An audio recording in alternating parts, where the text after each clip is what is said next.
Promotional consideration paid for by the following.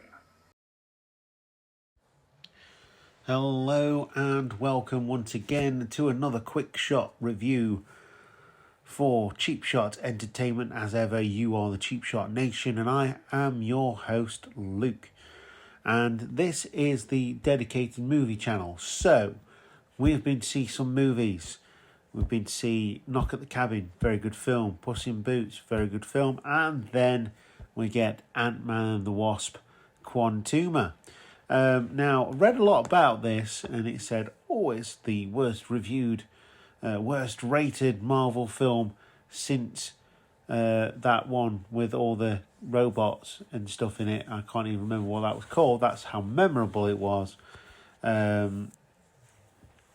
So, yeah. It's actually not that bad, to be fair. Paul Rudd does a really, really good job with playing Antman. Supporting cast is very good, and he gets an extra point from me because Paul Rudd's in it. He plays Antman. Bill freaking Murray is in this film. So yes, he gets unceremoniously eaten by a giant gelatinous blob, which is quite poetic considering a lot of people know him from Ghostbusters, where he got slimed by a gelatinous blob. And so a little bit of a spoiler there. But Bill Murray, man. Bill Murray. Anyway, this movie came out very recently. It's rated PG-13, so it is child-friendly with parental supervision. Like I say, released in 2023 and follows Antman into Quantumania. So if you want to hear the rest of my thoughts on this film, please join us in the main part of the video. Consider doing all of the YouTube stuff and we'll see you there.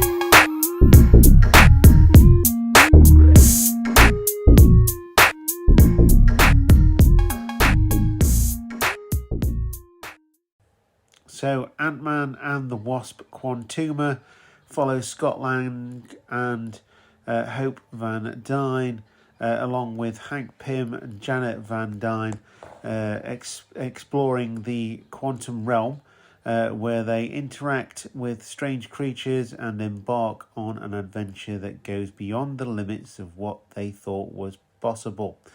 Now, like I say, it stars Paul Rudd, Evangeline Lilly and Michael Douglas. Michael Douglas also gives a very good account of himself here. Excellent actor. Getting on a bit, but still can turn it on when he needs to. And it's directed by Peyton Reed. And the writers are Jeff Loveness and Jack Kirby. And like I say, it wasn't great. Jeff definitely wasn't great. Marvel's definitely falling heavy at the moment with the Avengers films coming to an end a good couple of years ago now and trying to pick from the rest of their catalogue.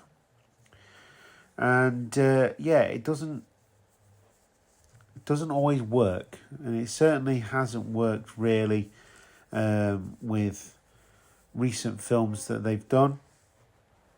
But you have got some very good actresses. Michelle Pfeiffer, Catherine Newton, Jonathan Majors plays Kang the Conqueror. Again, like I say, Bill Murray's not in it for very long, but gets an extra point from me because it's Bill frickin' Murray. And there's quite a few supporting cast that do a really good job. Now, I think the biggest thing with this for me is that it's very disjointed and it kind of just follows the same pattern as all the other Marvel films. Something happens, they have to have a big fight, and then they win in the end. Not spoiling anything by saying that, because if you've seen one Marvel film, you've seen them all.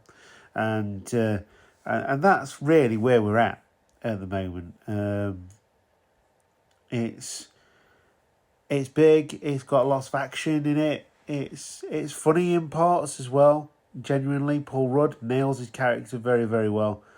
And it's a really difficult one for me to review, because for what it's worth, I did actually enjoy the film for the most of it, for the most part, but it was,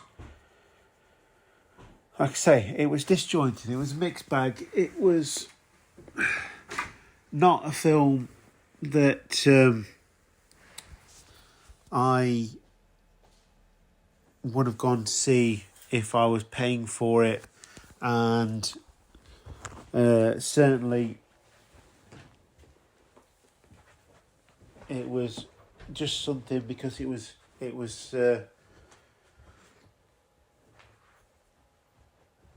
there to watch, and it's the only thing that was out, and it was one of those. But I was, like I say, I was pleasantly surprised by how much I did enjoy the film. It wasn't great, but it's also not bad either. I mean, some people will poo all over this film. Some people have actually put that they did enjoy it. And yeah, it's kind of one of those in-betweens. So yeah, like I say, a bit unfocused, but it stands up to what it's trying to do. And it really does sort of fail in terms of, it's been done plenty of times before by Marvel. So it's in that unknown territory where, it's a Marvel film. But it's one of the lower characters, if you like. It's very well known, Antman is.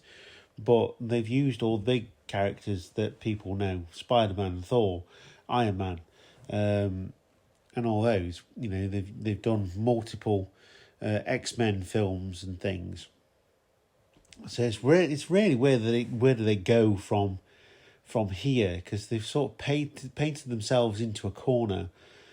I mean, we are getting Guardians Volume 3, which I'm looking forward to. Absolutely love the Guardians of the Galaxy films, both 1 and 2, and they are brilliant, so looking forward to those. But yeah, this is mostly CG, of course, because it's Ant-Man, and you got the big and you got the small, but it's done reasonably well. And yeah, it's just one of those films. Go and watch it, go and enjoy it. If you've got your cinema card or whatever, definitely. Give some love to your local cinema. Go and watch this film. We've got a couple of films coming up that are pre-booked. One's a preview film as well, called Pearl, which is the prequel to the film X, which I saw last year, and the review is on the channel. So yeah, would I recommend you go and watch this film? Yeah, go and give it your time. You may enjoy it. I didn't stay for the post-credit scenes because you can usually find them on the internet straight away. So, and I'm genuinely not that fussed about Marvel. More of a DC fan myself. So there you go. So yeah, definitely go and see this one. Give the love to the cinema. If you've seen the film, let us know. Start the conversation. And I'll see you next time, film fans. You are the Cheap Shot Nation. I have been your host, Luke. And goodbye.